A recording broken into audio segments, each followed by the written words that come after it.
Assalamualaikum warahmatullahi wabarakatuh. Sama je kita lagi Zaza. Jadi Zaza bersama dengan akak ni. Akak Maya di FKL. Hai. Kenapa di FKL tu? Di FKL tu adik. Kalau adik selalu tengok rancangan yang selalu dikelolakan oleh TV3, itulah namanya di FKL Drama Festival Kuala Lumpur. Jadi Kak Maya ni dari rancangan tersebutlah di TV3. Ya. Tapi akak sekarang pelakon kan? Kita ada Ya, akak sebelum pelakon. ni akak seorang penyanyi. Ya, tak ada dengan anda siapalah RTM ke TV ke apa ke. Itu semua perjalanan hidup akak sebagai seorang penyanyi dan pernah membuat album. Okey. Membuat album Dandut 3+1. Patut sedap nyanyi malam tadi. Terima kasih. Dia sedap. Dia nyanyi sedap malam tadi, okey? Dan menang.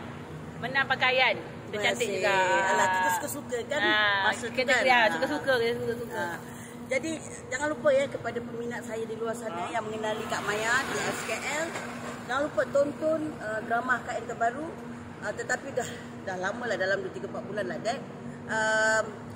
Berlangsungnya drama tu Marina di dalam tonton. TV3 dah habis lah. Okay. Sebanyak 30 episod. And then terbaru iklan Nescafe. Ali mengajak kita makan di rumahnya, minum bukan makan minum Nescafe. Gitu kan, mesti ada laluan di kalian punya YouTube pun ada. TV. YouTube pun ada. Ada. Saya punya YouTube ada, nampak lah. Nampak? Saya lah Kalau nampak macam Kak K punya pada masuk semualah. Dia kan kita YouTuber. Bila ada iklan tu jangan skip. Boleh tengok akak ni. Dan boleh korang like lah. Like Malung Bawang yang dah lama Kak Maya iklan. Kak Maya Malung Bawang Raya di Petronas. Banyaklah kan. Nanti kita support, supaya akak lebih popular. Amin. Okey.